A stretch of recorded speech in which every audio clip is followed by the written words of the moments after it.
You can either live your dreams or live your fears. And I think the majority of people actually are not living their dreams, but are living their fears. So I want to ask you a question. What are your fears? What are you afraid of? What are you scared of? Because we all have fears, don't we? We all have something that's blocking us, that's holding us back. And as we begin to look at life, what we realize is that the reason that most people are not living out their true potential, are not doing all of the things that they would really like to do, is because of fear. Some people call fear false evidence or expectations appearing real. The only way to deal with fear that I found in my life is a couple ways. One of those ways is to turn it on itself and ask yourself, what am I afraid of? If I'm afraid of that, I gotta be more afraid of what I'm gonna miss out on my mission, missing out on who I'm supposed to be. In other words, if you're not getting rid of fear, then use fear. Use fear or it uses you. It's that simple. Running scared from things that have no teeth in them because they're false expectations appearing real.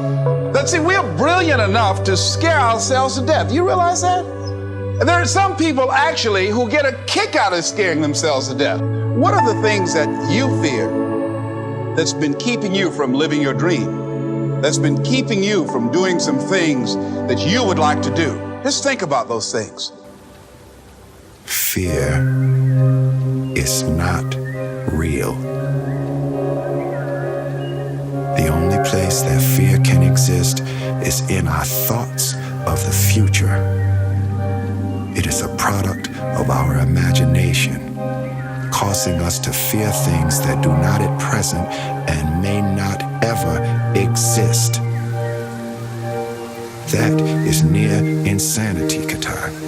Now do not misunderstand me. Danger is very real, but fear is a choice.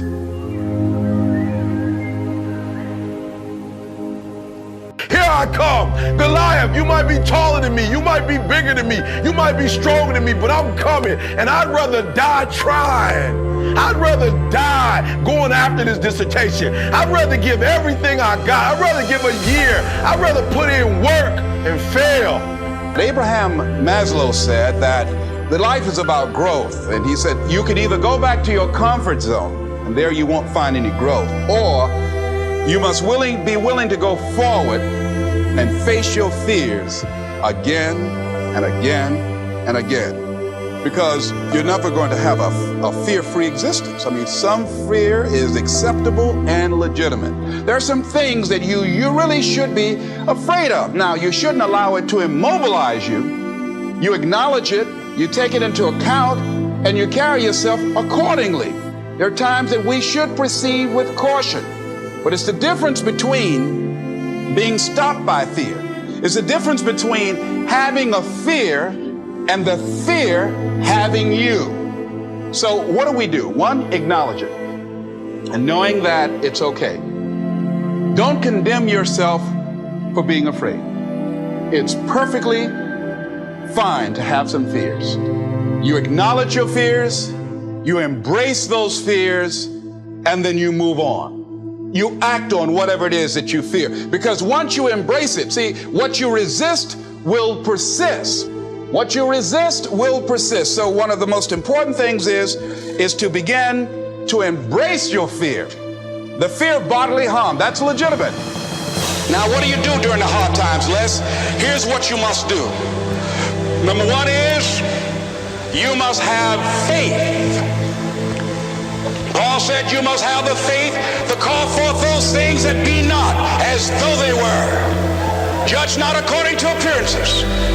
Don't judge your circumstances and the possibilities for your future based upon what you have now and because of what's going on now. No. That's not the real reality there. What you're going through, if you're going through some hard times, it has not come to stay, it has come to pass. No matter how bad it is or how bad it gets, I'm going to make it.